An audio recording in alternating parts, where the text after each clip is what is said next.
Deputy Director Peter Bloom, and he is the Deputy Director of the Challenge Academy, and this is a fantastic organization or agency that we have in the state of Wisconsin. Peter gave us some details about the Challenge Academy earlier, and we also had an excellent chance to visit with two of the cadets, Cadet Todd Helt Jr.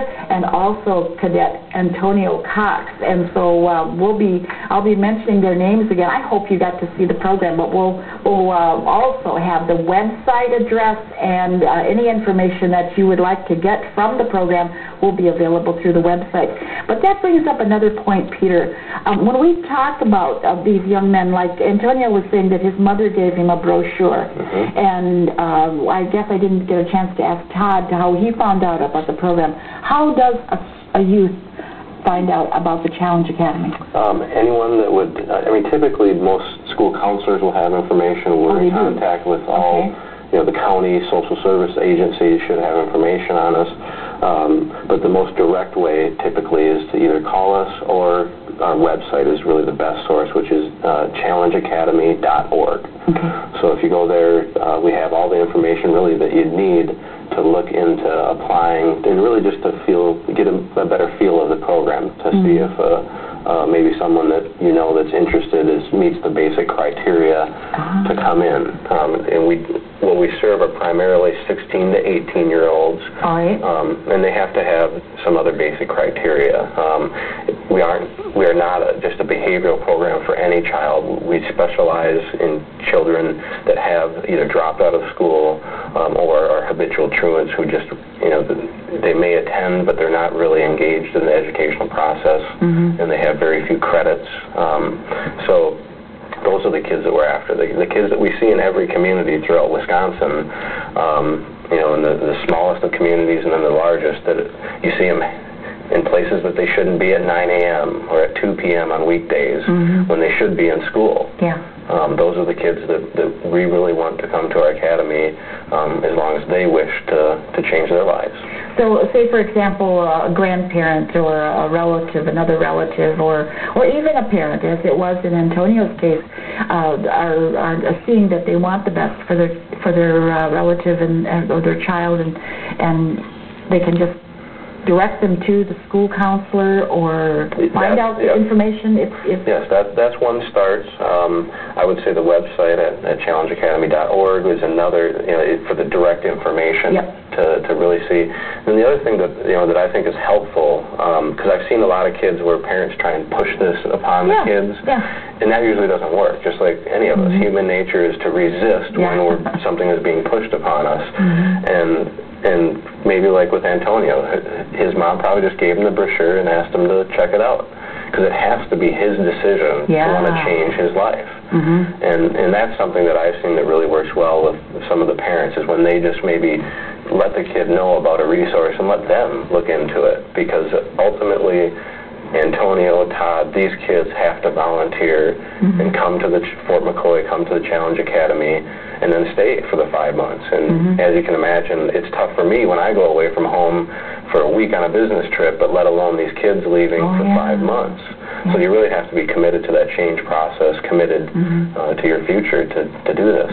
You also have young women that have been or are in the program as well. It is a co-ed program. That's a very important point. Yes, so we do take young men and women. And I think in the past we've had a young woman here that was given a distinction at the end of her session. Yes, from our last class, our distinguished honor graduate, successfully going to school at Western Technical College here in La Crosse, so doing very well. Excellent. Absolutely. Well, success is just going to be mounting over and over again as each session is organized and goes on. You have one coming up very soon, so we're also going to make a plea here for recruiting, right? Yes. No, as I mentioned before, we have thousands and thousands of kids that are struggling, even in the state of Wisconsin, where we do have a wonderful educational system, a lot less dropouts than other states, but we still have a significant problem here. So, maybe a child within your community, a child that lives on your street. You know, maybe get some information and or go to our website and we can send it to that address or send it to that family. And they may not even know where it came from, but suddenly there's a resource for them that may be able to help them.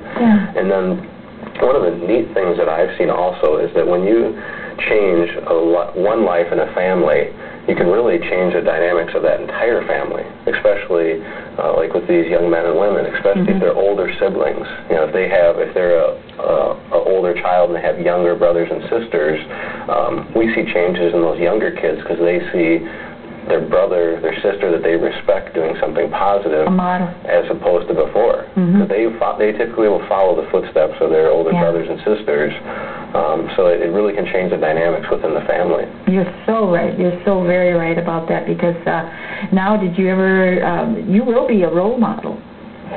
Yes, you will. When you go back into your home and to the community, and even as an adult, you will be a role model. So whether you're thinking about it or not, we all are. We all are. That's true. Thank you so much, Peter. I always enjoy visiting with you and with the youth that come, the cadets, as they're going through the sessions of the Challenge Academy. And I hope that you check it out. We've had the website on the screen from time to time, and I hope that you jot that down. And as Peter suggested, maybe offer that information to a parent or a relative or even a friend, a neighbor that is maybe needing a little direction. And you know what? It occurred to me too that the Challenge Academy reinstills hope in these youth of today, and we all need that in some form. We all need hope, no matter what stage of our life we're in. I'd like to thank our guests for joining us, and I invite you to please join us again.